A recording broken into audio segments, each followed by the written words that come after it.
For our season premiere, we are interviewing lawyer slash teacher slash newspaper columnist slash musician slash music promoter Tim Placher.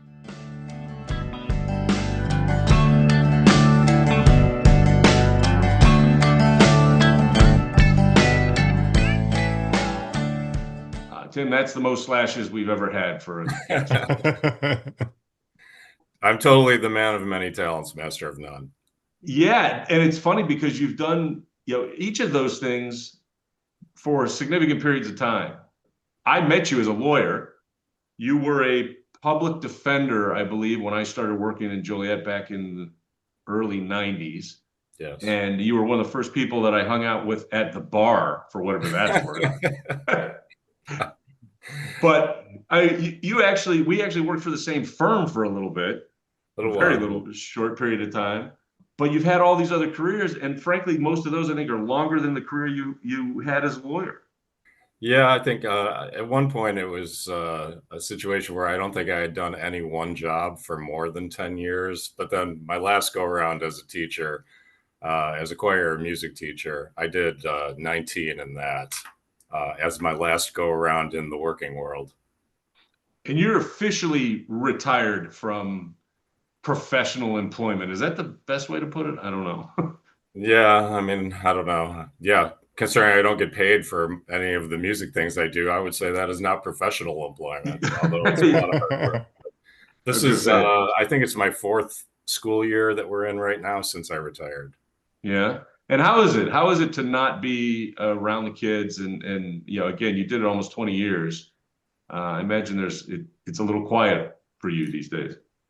Well, that's one thing I knew going into retirement is that I knew that the best part of the job was the social interaction. I mean, I taught music and choir, especially the choir. That was a sign-up class, so kids had to voluntarily choose to be in that class. So they were eager and willing participants, in the subject matter, which made it a really good class to teach. And I knew that the social interaction would be hard to replace, where there are very few workplaces where you go in the morning and everybody is actually happy to see you and says hello. Most people are just keeping their heads down and going to their workstation or their office. And so I knew that would be hard to replace. So I actually proactively was expanding the music things I was doing out in the community. So I would have something to seamlessly kind of transition into that had some meaning to me and some purpose. So I have a million questions because you had a million jobs, but for me personally, one of the big questions is what made you decide to become a lawyer, and then what made you decide to stop being a lawyer, and maybe more importantly, how did you get out? So Um, Tom, are you looking for like professional advice here? Are you trying suggesting Listen, something? just because I'm taking notes doesn't mean anything. I'm an inactive attorney. I still have my license, but I Good, am good for unable to give legal advice currently. So you. I was a teacher. It took me 7 years to get out of college. I really seriously didn't know what I wanted to do. I majored in three different things, and I got out with like 100. I think I had 194 credit hours That's awesome. across three different institutions. And I finally took the path of least resistance to get out of college, which is like, what's my quickest way out? And it was to get an education degree. And I had to take 24 hours of class in my last semester. The only time that the registrar at University of St. Francis had ever signed off on 24 hours. And she made me promise that I would actually get out of college. I had known her ever since I was a kid because I'd grown up in the neighborhood. And when I got out, I enjoyed my job. But what happened was I ended up at Troy teaching fifth grade, and they had turned down, I want to say, 7 consecutive tax referenda. And I ended up with 46 fifth graders in a self contained classroom, which, in retrospect, that's probably what my 19-year-old nun had in my first grade classroom. Right. And it was just it was unwieldy. It was just even though the kids were generally pretty good, there was just too many of them, and it just got to the point where it was unwieldy. And I decided I got to do something different. I have to save myself from this from this fate. And a couple of my friends were already young lawyers. And I remember specifically there was a party in the basement of my house around Thanksgiving weekend in my last year of teaching fifth grade. And one of my friends who was a young lawyer said, you should go to law school. It'll be easy for you. Like, and you know, you don't need a special undergrad for it. Like, just go to law school. And so I just decided to do that as an escape, really. And I Did you did. break? So you went. That was one of the things I wondered. Is did you quit teaching and go full time to law school then? I did, yeah. I Okay. finished out that year and I went full time. I investigated some options, but the cheapest, because I'd already been working for a few years and I didn't want to take on a huge student loan debt. So I went to Northern Illinois and I drove there every day for 3 years and I was able to pay my way through as I went. So, by the way, Chris, that's not a short hitch from Joliet to DeKalb. That's a pretty good drive every 150 miles round trip. Yeah. Oh, God. Wow. But all rural, especially back then before they had, the subdivisions out that way had exploded. But still, even today, from my house, once you get west of Route 59 out there, it's pretty much country roads all the way to DeKalb. So when did you graduate law school? Oh, God. Was that on the quiz? Sorry. 1995, I think. All right. That sounds about right. No. That's way too late. 1992. I'd have to find I graduated in 92, and I think you might have started at the PD's office roughly the same time I started with the firm here in Joliet. So that sounds right. Early 90s. Yeah, because I did. I started at the PD right after law school. So, how long did you practice as an attorney?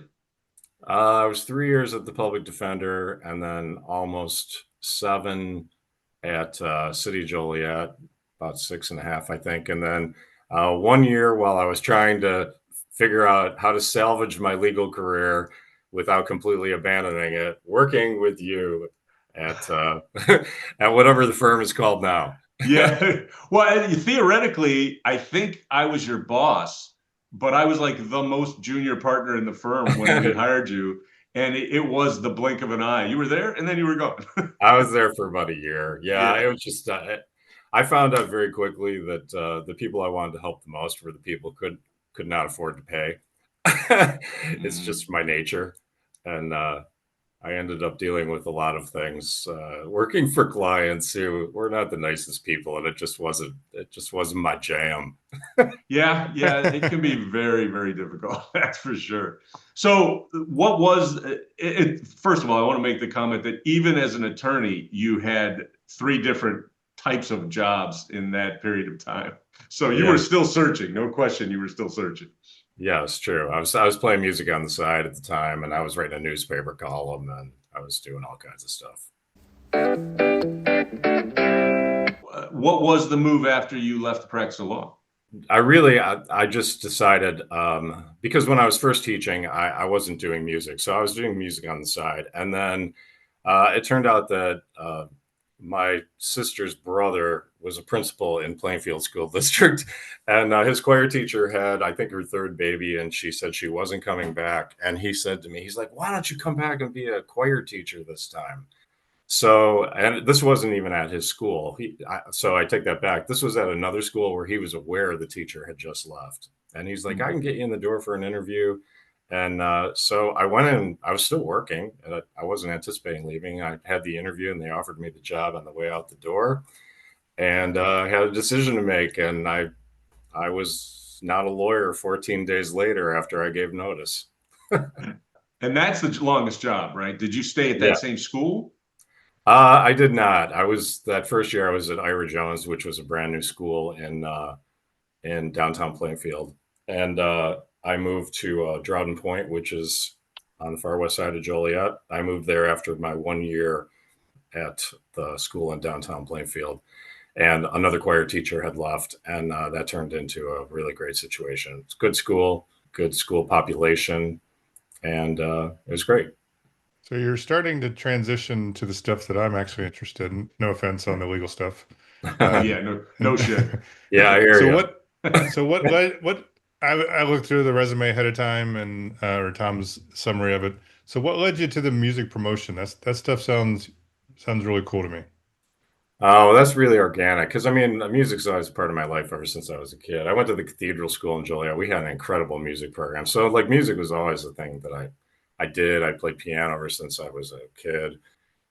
And the music promotion thing, that sort of happened organically, where as I was getting a little older, I was bored, not with the kids themselves in my choir job, but bored with the sameness of the cycle, because it was always the same cycle of events. So even though there were new kids every year who had incredible enthusiasm and incredible talent, some of them, just the sameness of putting on the same shows every year was kind of getting to me. And so, myself and two of my grade school buddies, we had purchased a property down on the Kankakee River south of Joliet. And literally, the first time I saw it, I thought this would be a great place to have a party. And so we started having a summer party down there. And I started just playing some tunes on the piano and singing, myself.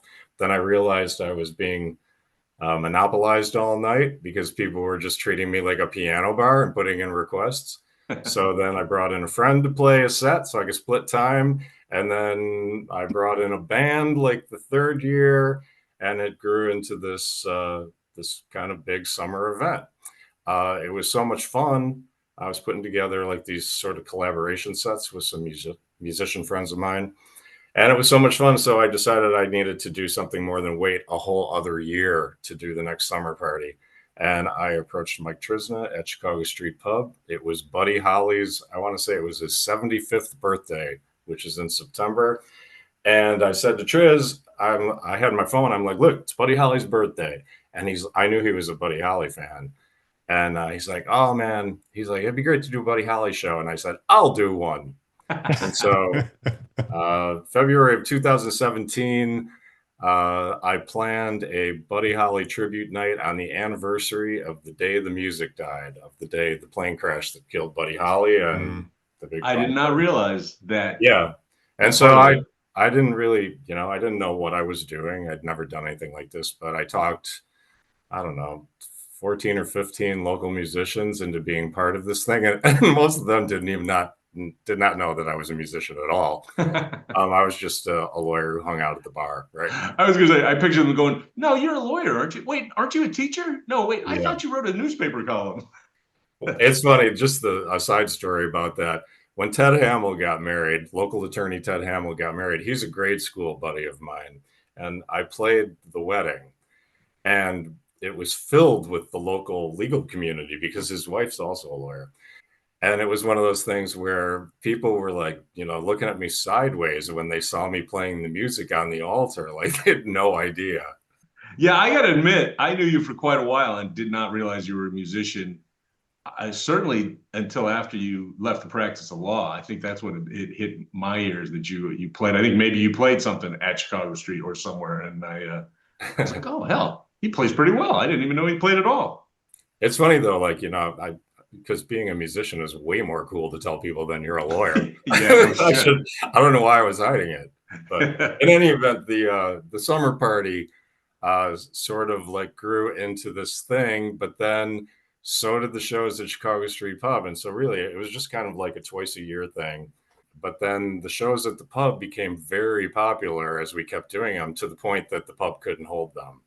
So then we moved to the Rialto and did a couple of shows over there. And that was kind of it. And then COVID hit. And COVID also came, right as I was, on my way sort of out the door to retirement. And I had one really fortuitous meeting with someone right before COVID hit. Her name's Phoebe Hunt. She's a musician who's based in Nashville now, but she was a big part of the Austin, Texas music scene. And about 6 months before COVID, we had our big summer party, and I had come to know the music of this person, Phoebe Hunt. For some unknown reason, she had liked an Instagram post of mine, like way back in 2015. I saw she had music in her handle on Instagram. So I pulled up her site and her page and loved the music. And I'm very lucky to know some very talented female singing friends. And so we had done like, I don't know, 6 of her songs at the summer party. And then turned out in 2019, she was coming through the Chicago area, and she had an open date on her calendar. And I sent her a random email, said, like, you're going to be in Cleveland on a Saturday. You're playing in Chicago on a Monday night.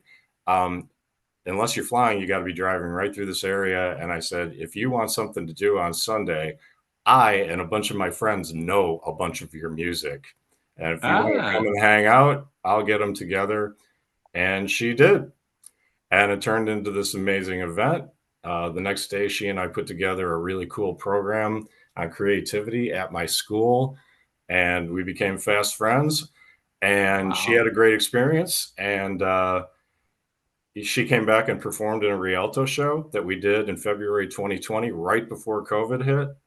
And it was a great thing. But then what happened was during COVID, when everybody was off the road, touring musicians, she put together an online music school that had, I think there were 20 Grammy nominations among the faculty that she put Wow. together. And she was looking for help to put people into the school. And so she asked me, because, I was a musician, I'd been a writer, I'd done computer work. And so I helped her put people in the school. And as a thank you, she stuck me in all these classes with these touring musicians, and I met a whole bunch of people. And COVID turned into a huge networking opportunity for me.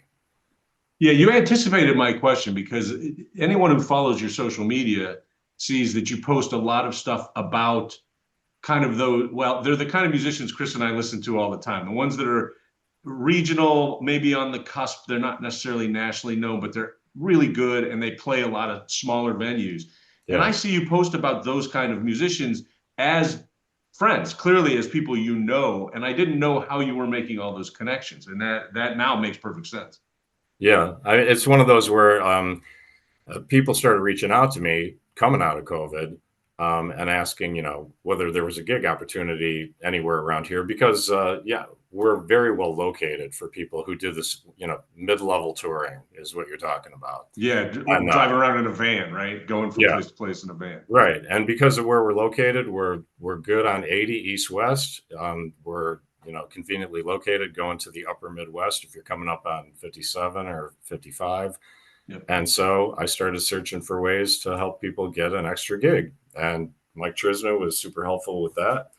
And then that's just kind of expanded. And every person who's come to town who's had a good experience has been really great at connecting me to other people.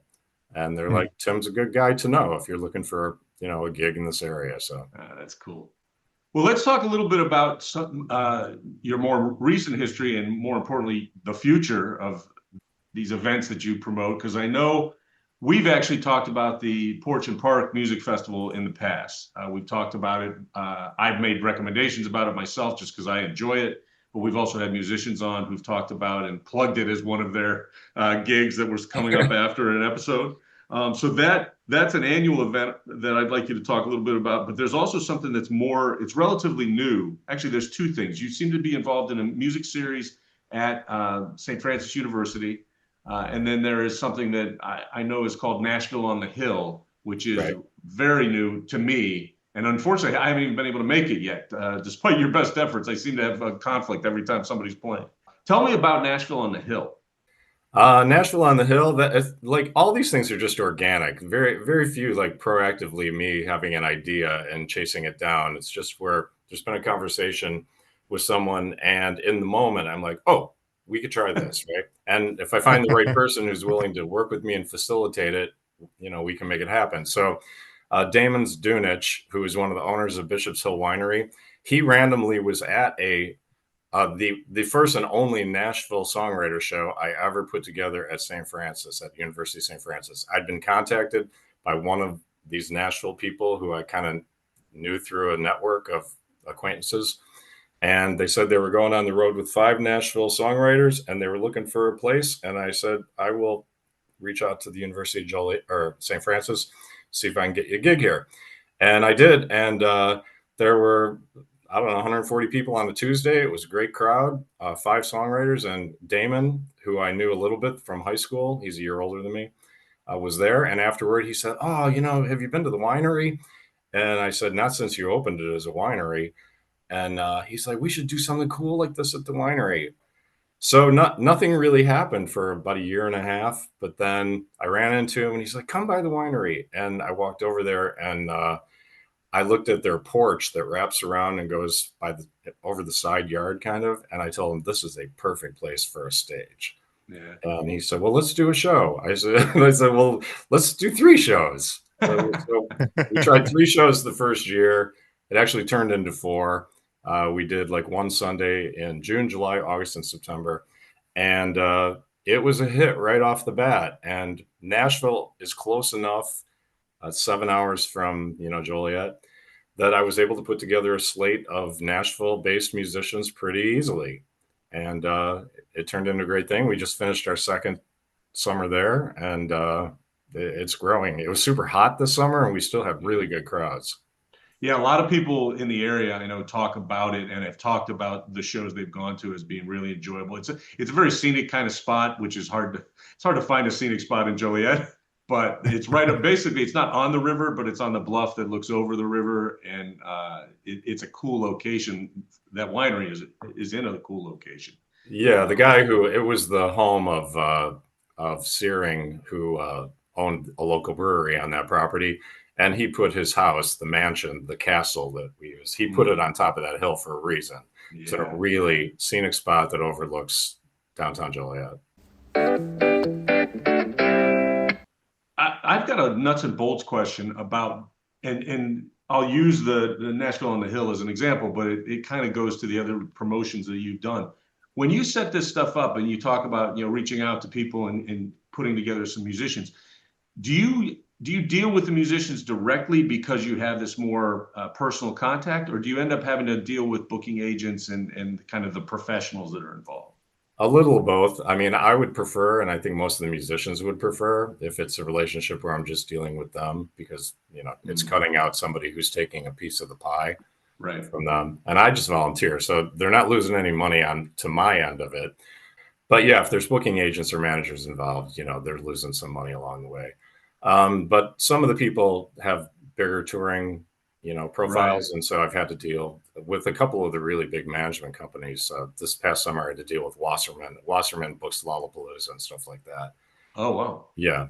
Hmm. And so, but the main thing is if it works in the routing and the pay is good enough and it's been pretty generous, we have to find the sweet spot because these are outdoor shows. Musicians get paid no matter what.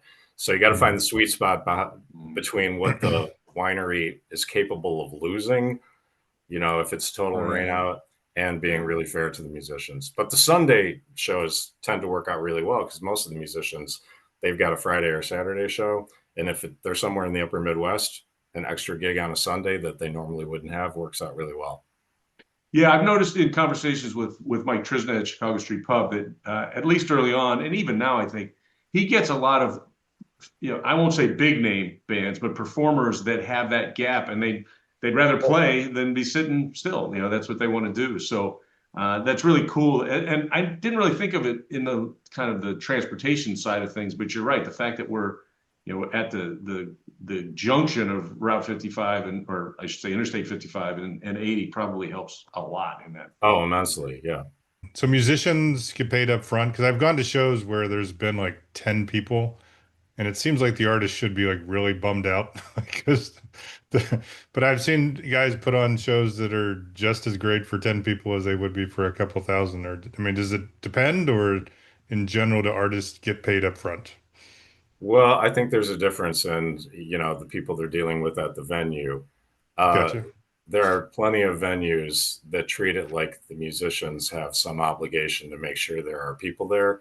But these are people who don't, I mean, they might have a pocket of fans, Right. in many, many places around the country, but not enough in any one place to put together a good crowd. Right. So, I Yeah. mean, if I invite someone to town, I look at it as my personal responsibility to make sure Mm. there are people there. And it can be a lot of stress, but I want to make sure they have a great experience. And Yep. it's worked out really well, which is why they keep passing along my name. The key that I have found is I need the institution that I'm working with to empower me, to give me access to their social media, to give me access to their email list so that I'm not constantly dealing with a gatekeeper who I'm creating content and passing it along to them, and then they have to get it out there. It's so much easier if I can just do it myself and do what needs to be done.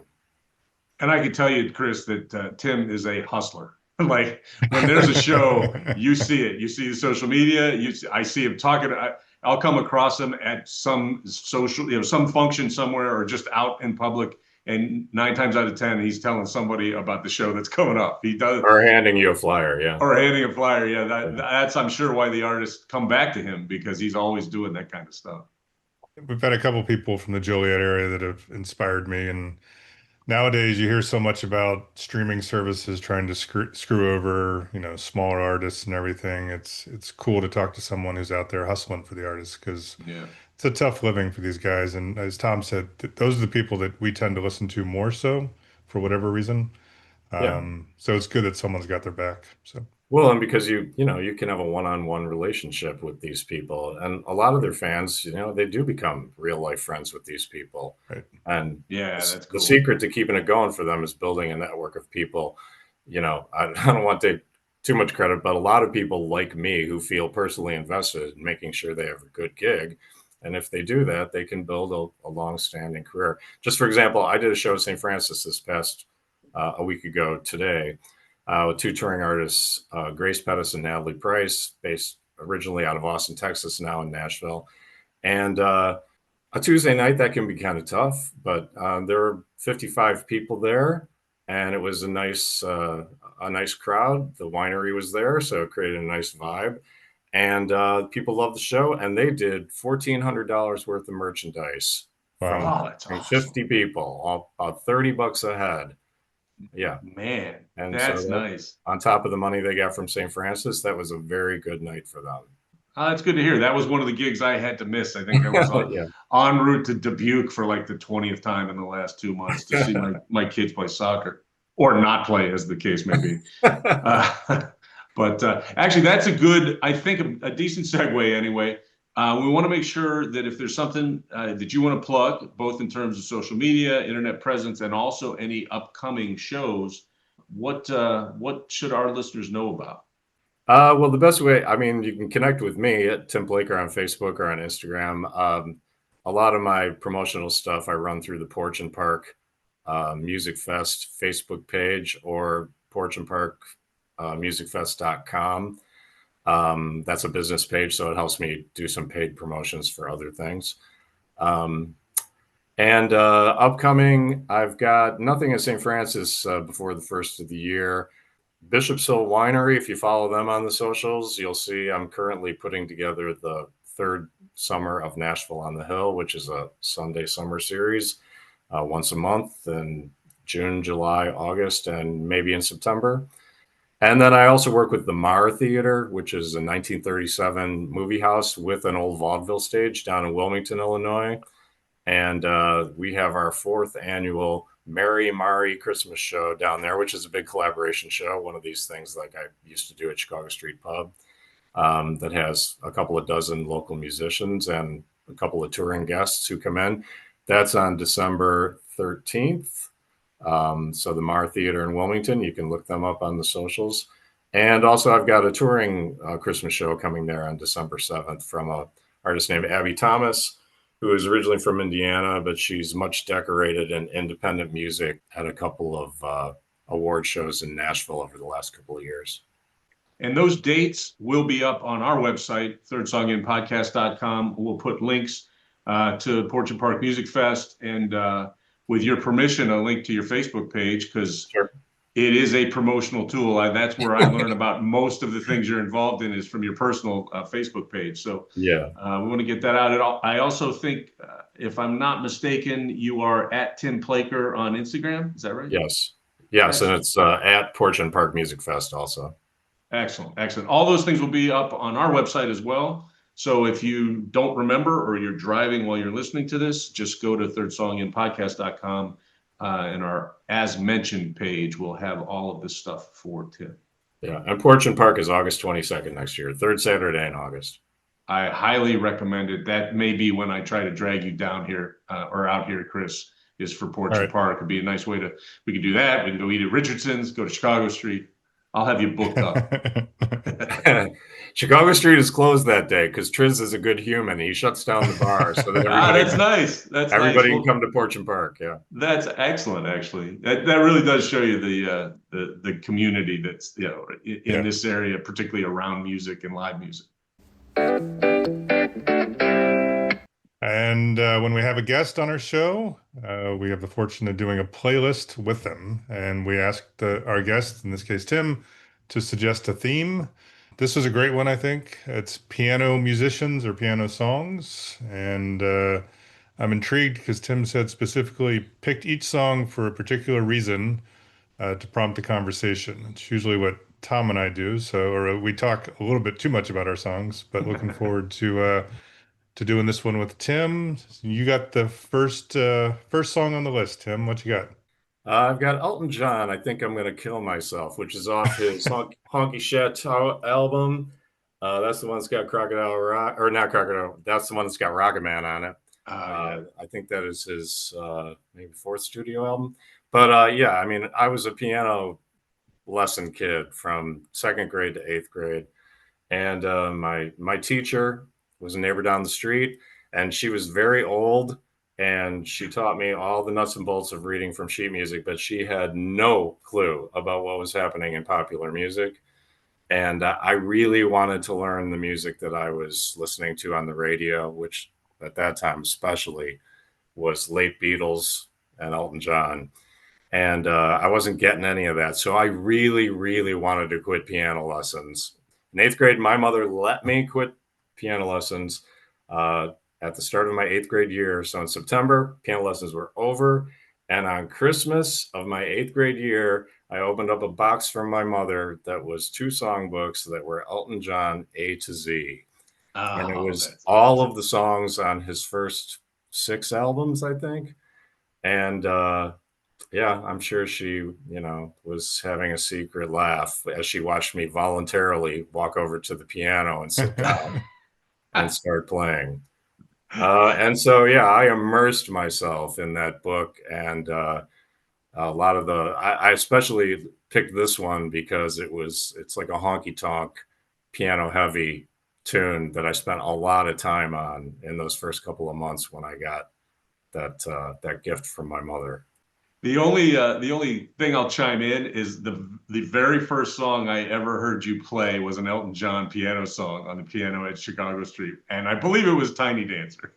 Oh, it might be. Yeah, I mean, I know them all. I'm like an Elton John jukebox, and then Billy Joel came a couple of years later, and I was immersed in that stuff too. So, all right. So the first song on the playlist is "I Think I'm Gonna Kill Myself" by Elton John, and Chris has the second song. Yeah, and as I tend to, was a little more liberal. It's a little bit more piano-ish songs that have piano in it. And I went with a timeline of stuff that I've listened to. And some of the first music that I listened to was at my grandparents' house, listening to old country music. So I'm with a very classic song, probably too obvious, but I went with "Crazy" by Patsy Cline. It's definitely piano based. It's not as jamming as some of the other stuff on the list. I was going to do George Jones, but I've already done He Stopped Loving Her Today. Yeah, not long ago, actually. You're right. Not long ago. And I was trying to and I don't tend to pick female artists, and Patsy Cline was one of my grandparents' favorites. So brings back a good memory. And then the other ones, it gets worse from there. So strap in. Worse or better, depending on your perspective. All right, my first pick for the playlist is also a female artist. Very much known for her piano playing. She learned at the knee of Professor Longhair. I picked "Shake a Leg" by Marcia Ball. The first thing I thought of when you suggested piano musicians was Elton John. The second thing I thought of was Billy Joel, but she was the third person I thought of. I've seen Marcia Ball play live a couple times. She's awesome, first of all. I saw her in Fitzgerald's just 2 summers ago, and she's got to be in her mid-70s now, I think. Anyway, she played with as much energy as I saw her play with 20 years ago in New Orleans. And "Shake a Leg" is a great song, really fun piano song, very much New Orleans piano, which I love. So that's my pick for the playlist, which brings us back around to you, Tim. Actually, both of you guys, what you said. So The country music stuff, both those artists, Patsy Cline and George Jones. My window to country music was an Elvis Costello album called Almost Blue, in which he went to Nashville to record 10 country standards.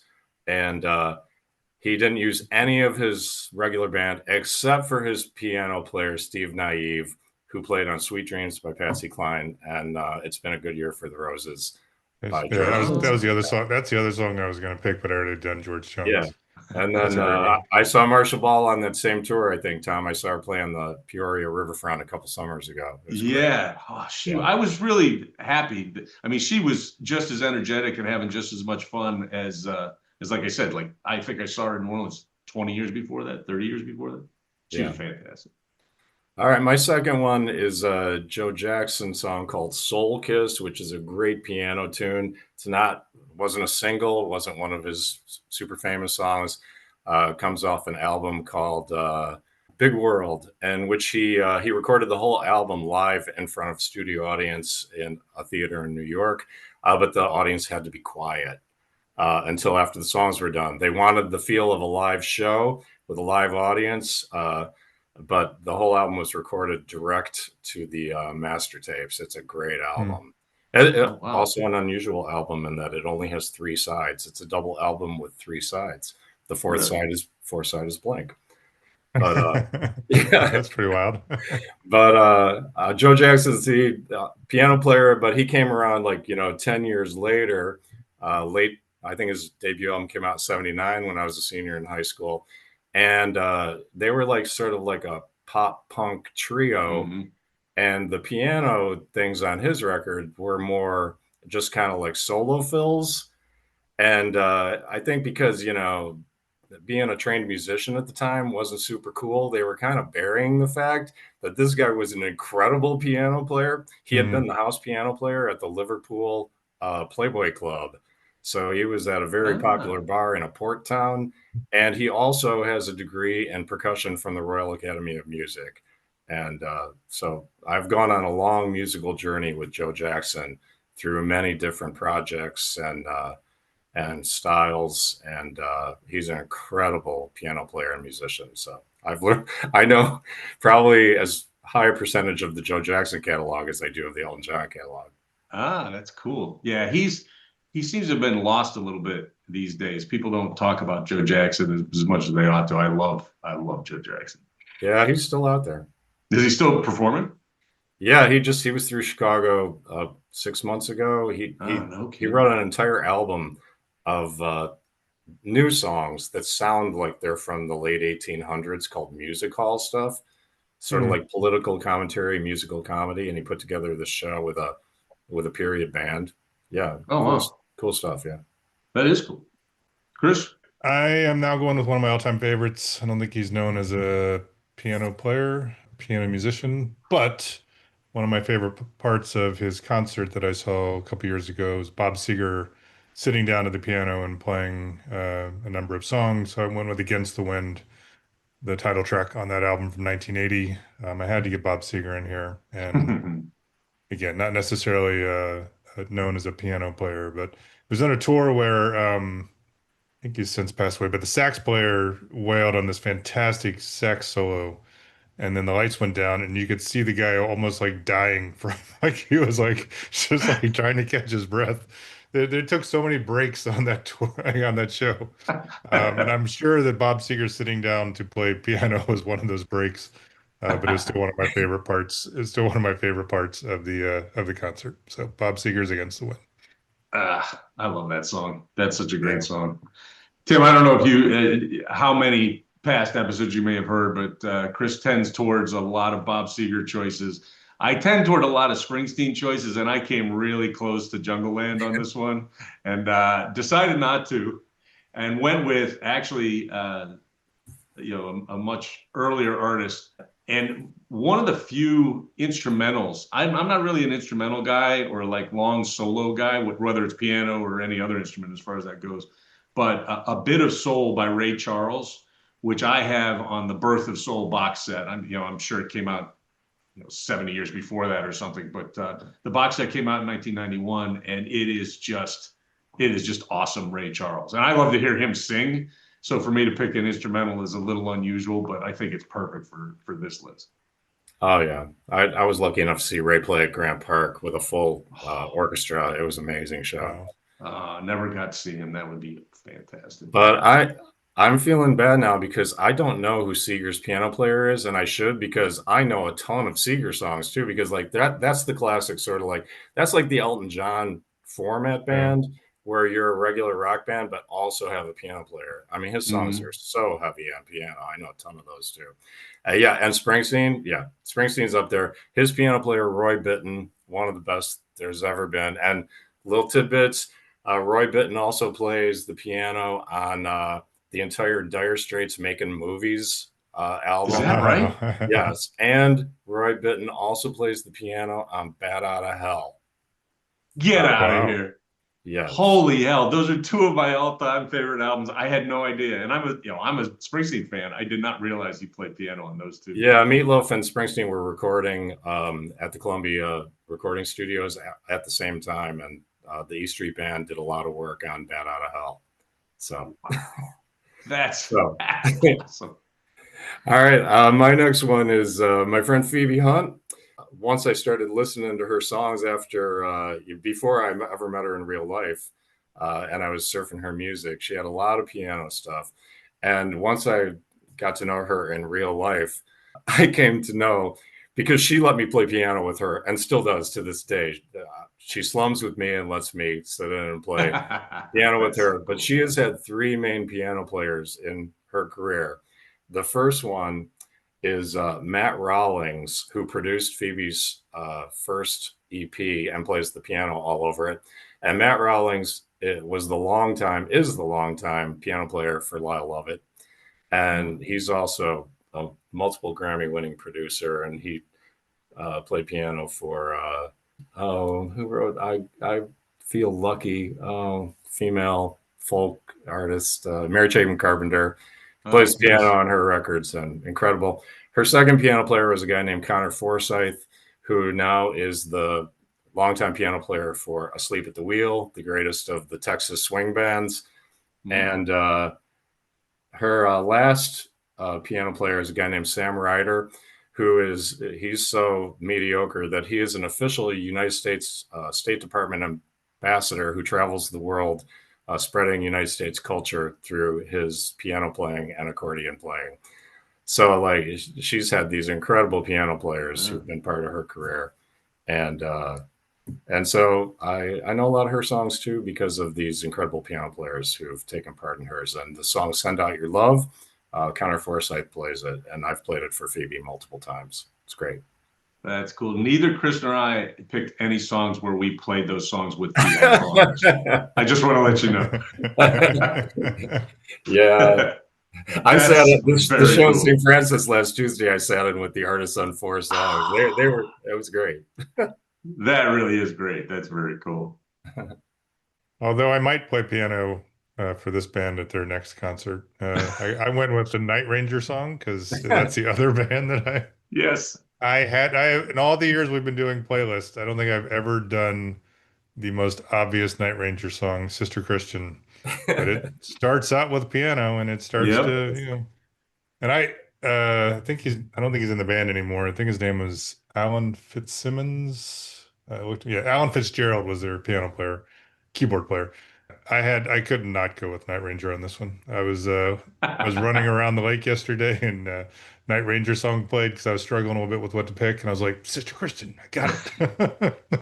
So I had to make sure it was as obvious as I remembered. I went and played the song, and it is. I'm not saying it's great piano, but it is piano. So that's my third and final choice.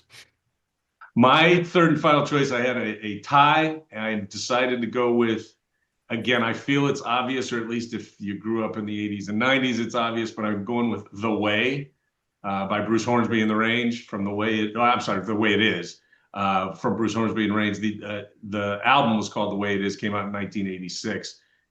We're all roughly the same age, and we all heard that song a million times in the 80s. It was on the radio constantly.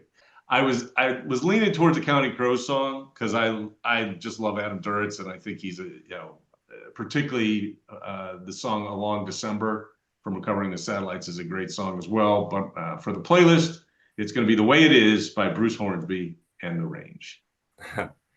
That The Way It Is, the very first time I heard it, I immediately went to the piano to try and figure out that riff. Yeah, I feel like that's one that would just appeal to anybody who plays piano because it's just such a striking song.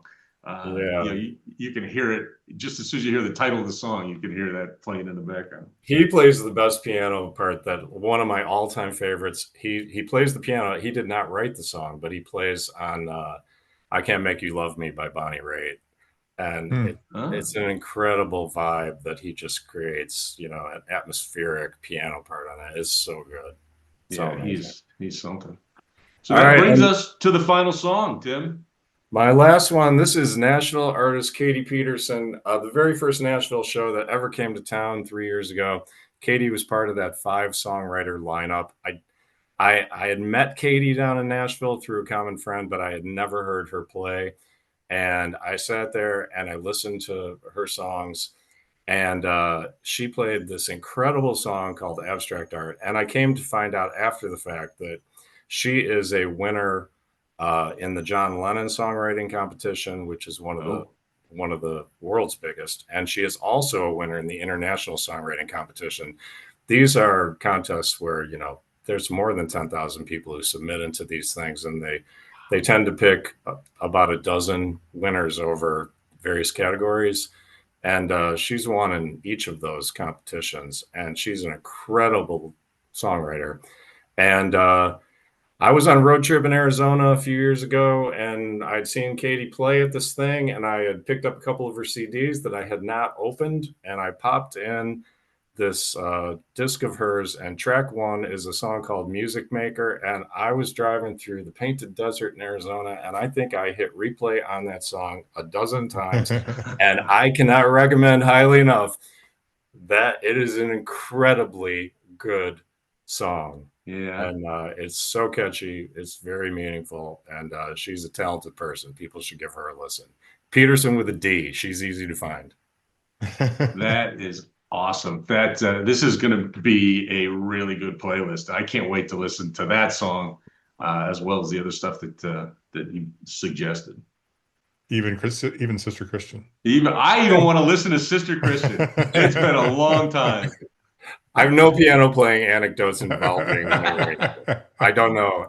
I know Sister Christian. That's the extent of my Night Ranger knowledge. Well, our anecdotes are drinking anecdotes when it comes to Sister Christian. You probably played that 100 times when we were roommates. Probably. All right. I think that's going to be a great playlist. But that brings us to our Loft of Wisdom. You better open up your eyes, babe, because fools do get wise. The Loft of Wisdom are quotes. Chris and my favorite quotes. When we were roommates together, we would scrawl them on the bed frame of the lofts that we slept in the fraternity house. Usually drunk, sometimes sober. Always very important quotes. Well, maybe not always. But anyway, I have a quote for the Loft of Wisdom, and this quote will go up on the website, thirdsonginpodcast.com. You can find them on the From Our Shows drop-down menu. And because we are interviewing a Joliet guy, born, bred, and raised in Joliet, Illinois, I thought it would be fit or apt to quote another Joliet guy who we actually interviewed on this show just a couple weeks ago, and that's Marzell Richardson. I don't know if you thought about this, Chris, but I think I got more kind of interesting quotes or thoughts from Marzell's interview than I've maybe ever had on one of our episodes. And one of the things he said, and I tend to listen to our episodes a lot more than Chris does, Tim, because I do all the editing. So I listen to him over and over again. So I heard him say this probably 3 times as I was editing that episode. And one of the things he said was, being humble can save you some steps. And that has stuck to me so much since I edited that episode that I jotted it down and decided I was trying to figure out when I could, stick it in as a Loft of Wisdom quote, and this seems as good of time as any. So, have you taken that to heart in your own life? I've tried. Turns out I'm not as good at it, I guess. But actually, the older I get, the more humble I get. I will say that. So that'll go up on the website. Being humble can save you some steps. From Marzell Richardson, third song in episode, I can't remember the number, season 9 in 2025. Yeah, mine's not nearly as inspiring, but every once in a while we just hear stuff and I had to like go to my phone and jot it down. And this is one that sounds like it should be, a really important quote, but it was just silly and I couldn't get it out of my head. So my wife and I watch a lot of football. She's a big Packers fan. I'm a big Bengals fan. For once, the Bengals beat the Steelers this past week. I thought we agreed not to bring that up. Yeah, well, the website's still black and gold. So, but I wasn't really paying all that much attention. And she got all worked up and she's like, he was wide open. I'm like, what? She's like, the quarterback missed him. He was wide open. He was like dancing your pants open. And I was like, what the hell does dancing your pants mean? So my quote is, he was like dancing your pants open from my wife watching NFL football. Very nice. Very nice.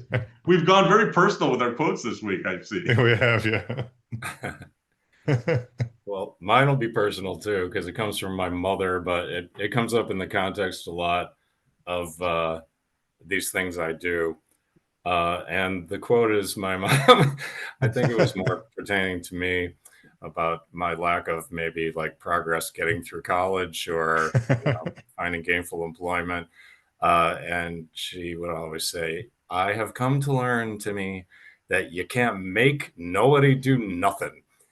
And that is very true. And I have told people that story because they say in the context of these things I'm doing, because I volunteer to do all this music stuff. Right. And they're like, you really need to make a business out of this. You need to make some money out of this. And I tell people all the time that if somebody paid me to do what I'm doing, I would instantly not want to do it. I have learned that I invest an incredible amount of work ethic and effort into things that I am passionate about, that I want to do. And if I don't want to do it, I mean, you can pay me to do it and I'll get through it, but I will be reluctant and I will be procrastinating and I will be behind the curve. That's one reason I'm no longer a lawyer. I needed to stop being a lawyer before the Illinois State Supreme Court asked me not to be a lawyer anymore. I got out while the getting was good. That is a very, I think, a very relevant quote to what Chris and I do with this podcast. Yes. If we were making money, we probably would do it differently or not at all. Yes. Thank God we're not making any money. Yeah, thank God. That was a close one. It was. All right, next up is Post Facto. It's a mistake.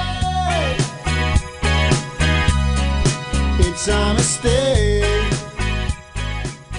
Post factos where Tom and I correct mistakes from previous episodes, complete thoughts or sentences that went uncompleted, or just add information that we think our listeners might want to hear. I don't have any because I never make mistakes on this show. That's true. I can confirm Chris has never made a mistake. Until Jope's on, and then Jope points out mistakes that I didn't realize I made. So, well, speaking of Jope, our friend Joe Clemente, former roommate, my post facto has to do with his staff pick on the last episode he appeared. He recommended a documentary about John Candy called I Like Me, which is streaming on Netflix. Please check me on that, Chris, because I will. I can't remember if it was Netflix. Anyway, wherever it's streaming, I watched it, and it is phenomenal. It is such a great, it's just such a great depiction of a nice guy in a tough industry. I forgot how much I like John Candy. I forgot all of the movies that he had been in. It caused me to immediately go back that same day, the day I watched. It was over the weekend. I watched I Like Me, and then I watched Uncle Buck, because it was just the people that talk about him with such reverence, and it's sad as hell because we lost him so young, but there was so much more to him, as I guess is always the case, than I ever realized. It's just a great documentary. And I recommend it along with Joe. Joe said something about it a couple of weeks ago, and I just wanted to kind of second the motion because it's excellent. And it's streaming on Prime, not on Netflix. But if you have Prime, go to it immediately. You'll get me tearing up even just thinking about the final scene in Planes, Trains, and Automobiles. Yes. Oh. And that when you see Steve Martin talk about John Candy, and when you see all of these actors talk about Macaulay Culkin talks about him as if he was his uncle, and just what a tremendous guy he was. And I don't know a whole lot about Macaulay Culkin's life, but his parents apparently were raging assholes, and he talks about John Candy kind of checking on him almost every day to make sure everything was okay, because I think they were in the outside the lights, just staring at him, counting his money or something. But it's such a great documentary. If you've ever liked anything John Candy's done, it's worth seeing, because it goes all the way back to the Second City stuff, and it's really good. It's really good. And then finally, we had a discussion of Keanu Reeves in an earlier episode this season. One of the movies that made our Keanu Reeves draft was Point Break. I think it was the final pick for the draft. I think I picked Point Break as one of our favorite things that he had put out. I rewatched that afterwards as well, and because my dad texted me and told me how awful that movie was, and I was like, you know what? Maybe he's right. It's been so long since I watched it. He's fucking off. He's wrong. It's such a great action flick. There is a foot chase scene where Keanu Reeves is chasing Patrick Swayze, and Patrick Swayze throws a fucking dog at Keanu Reeves. That is awesome. I don't care what my dad says, that deserved to be on that draft. And I recommend going back and seeing Point Break as soon as you can. So that brings us to staff picks. Just around the corner from you. Staff picks is our opportunity to make some recommendations, stuff that is coming out soon, stuff that came out recently, and sometimes something we just never knew about and got a chance to see, read, hear, etc. So I have a staff pick for a film that, as we record, is coming out soon, but by the time this drops, should have been out, I think, for roughly a week. There's a new Edgar Wright film, which is a remake of The Running Man. It's a new adaptation of the Stephen King book. From everything I've seen, it's definitely not like the Schwarzenegger version of Running Man. But I love Edgar Wright as a director, and I'm really looking forward to this movie. So by the time this comes out, I probably have seen it, and I will report back as to whether it was any good. Sounds like one of my staff picks where I recommend a book that it takes me 6 months to finish. Right. All right. Well, Tim's going to think that I'm like the most obvious, like popular driven guy ever because of my recommendations. And my staff pick is another one of those. I went with a very popular TV show, Tracker, which season 3 just dropped this past week. I watched the premiere episode last night. I like it. I don't know what else to say. It's got Justin Hartley as the lead actor. He was raised strangely by his father, away from society. He's a survivalist, and he's turned that into a profession where he helps track down missing people, basically. I will say one of the most awkward things about this show, and it gets to the point, like even last night, I called it out loud. They make a point of him getting the check from the people in every episode, like when he's getting paid. Like like last night, he found the daughter who was involved in some weird messed up game that's obviously going to become a theme on season 3. The father's by the ambulance talking to his daughter who just got saved. He walks over to Justin Hartley's character walks over to the father. And the father's like, "Oh," and he reaches in his pocket and hands him a check. And as he's walking over, I'm like, "Here comes the check." And I was right. End credits. But there's some just really good chemistry for the main characters. So Justin Hartley was in, I don't know if you remember, it took me a little while to get used to him in this role because he was in Bad Moms Christmas. He was the stripper. I went in and I missed that one. You missed that? Yeah, you should watch it just for that one. One of the characters works at a place that does facials and hair removal, and she's removing hair from a certain spot in for Justin Hartley. It's of course. Let me write this one down. Yeah, it's good. Yeah, jot that down. But it's got just Bad Moms Christmas has what's her face in it? Yeah, the chick She's from 70s Show, right? Isn't she in that? yes, yep, she is. All right, and the other character in it is his brother, who's playing a more prominent role, looks like in season 3, Jensen Ackles, who's from Supernatural. I like him a lot in this too. He's the main character seems to be purposefully smart. His brother seems to be just slightly dumb, which makes it kind of a fun interaction between the two of them. But that's it. I'm recommending season 3 of Tracker. Not that I had to. It's apparently one of the most popular series on TV. So have fun. So, Tim, do you have anything you would want to recommend as a staff pick? Actually, I really want to see the John Candy documentary, which I have not seen. So thanks for verifying that. And Yes. I hadn't thought about this, but I will say I haven't seen the John Candy one, but I did recently see the Pee Wee Herman documentary. And if anybody hasn't seen that, that is so good. It's so affecting, and also reduced me to tears by the end. Is that right? Yeah. I have not seen that, and it wasn't really on my radar, so I do want to see that. That sounds, that's an interesting life. I can only imagine. It definitely helps if you're a fan, and I'm a huge fan. Yeah. Fan of Pee Wee. All right, next up, Chris and I are ready with our playlist picks. Each season of Third Song In, Tom and I will choose a song to add to a playlist for that season. We try to tie into the theme of the episode as much as possible, or at least loosely. These will be available on all the streaming services, along with the special playlist that we just did with Tim. So, Tom, what do you got for your playlist pick this week? So I stuck with piano musicians. I actually dropped the guy's name earlier, but one of my favorite piano players is Professor Longhair from an album called Mardi Gras in Baton Rouge from 1972 is the song Mean Old World. If you've never listened to Professor Longhair play piano, drop everything, go do it immediately. This is going on it's actually our first 2 songs. I just realized first 2 songs on the season 10 playlist. So this will be the very first song on that playlist. And completing my timeline, I went with the more recent. So I went all the way back to my grandparents when I first heard country music into the 80s. And then today I went with a Today band. The band is 49 Winchester. They're out of Virginia.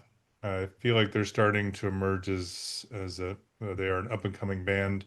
Really good review of their latest album is on nodepression.com. I'd recommend you check it out. But the song that I chose for this one is called Damn Darlin', which is a good old sad country song, riff with the piano throughout. And I think they're a band to be reckoned with. I think they're going to I don't know if they're ever going to become a real big band. That's going to be a band I'm going to listen to a lot more. If you are looking for anything that Tim Placher is involved in, I would go to porchandparkmusicfest.com or Tim Placher's Facebook page. There always seems to be some production coming up soon, and I recommend you check it out. Don't forget the 2 Christmas shows at the Mar Theater, Abby Thomas Christmas Show, December 7th, a Merry Mari Christmas, December 13th.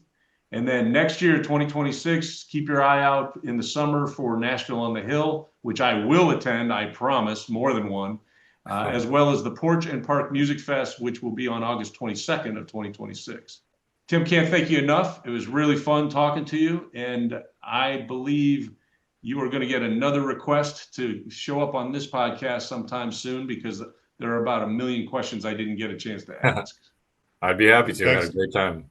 Actually, I have an interesting. I host a private showcase room at the Folk Alliance Conference, which is in New Orleans in January. That'd be a fun thing to talk about after that goes down. Yeah, absolutely. That'd be great. So it was a pleasure meeting you, Tim. You too. I look forward to coming out to Joliet and attending these events with Well, that's Tom teeing up a joke.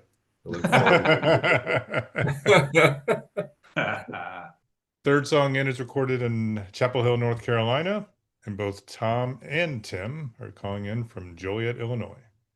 You can email us at thirdSongIn@gmail.com. Please send us your questions, your comments, your suggestions for future episodes, future guests, future playlists, anything in the future. Can they send us their stars by email? I prefer personal delivery of a star, All right, but to tell you the truth, you know what? We'll take an emailed star if we can get it. let's get it. Check out our website, thirdsonginpodcast.com. You can find all the information about Tim and the festivals and the musical adventures that he's associated with on our As Mentioned page.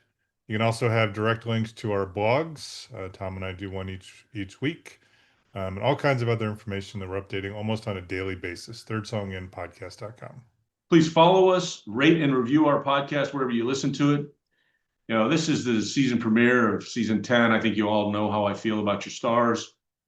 You can also find our season-long playlist wherever you download your music, Spotify, Apple Podcast, Amazon Music, YouTube Music. You can also find the podcast now on Pandora and Stitcher. Eventually, we'll get the playlist up there as well, but you can certainly stream the podcast on those platforms as well. Please pick a platform, but do everything you can to give us good reviews.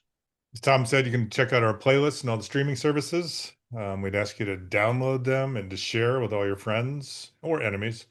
And if you can give us a rating, we'd really appreciate it, especially if it's a rating of 5 or higher. We're on some social media sites, Facebook, Blue Sky, Instagram. I just want to point out that every time I go to read that, I want to say Blueski, which just makes me laugh. I don't know. We try to post things on social media relating to the podcast, but we also try to forward on information about our guests and their various creations. So Tim's stuff will be out there, all kinds of musicians, authors, broadcasters. We try to keep you up to date on what they're doing through our social media. So please follow us there and friend us or like us or add us or whatever the hell it is you do with that stuff. You can also subscribe to our blog through Substack. If you do so, you'll get each week's blog delivered directly to your inbox on Friday morning.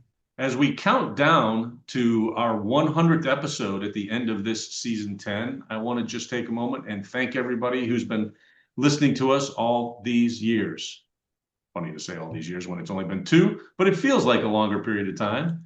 And we're very happy to have you with us. And thank you very much.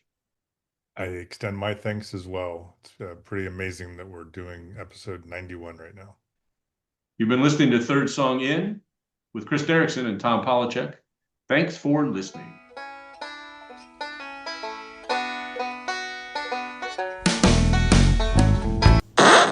So if you still have your headphones on, you probably can still hear me. Is it weird to listen to me while you're peeing? Like, is it affecting your aim at all? Or is it just creepy? Could be creepy. Seems a little creepy. You'll have to report back when I can see. What's next? Staff Ready? picks. You want to Step introduce X, it? okay. Yep. Oh, you can do. Oh, yeah, I'll do Step X and explain what it is. All right. So that Either way. brings us to shut up. I'll just fucking shut up. That sounds good.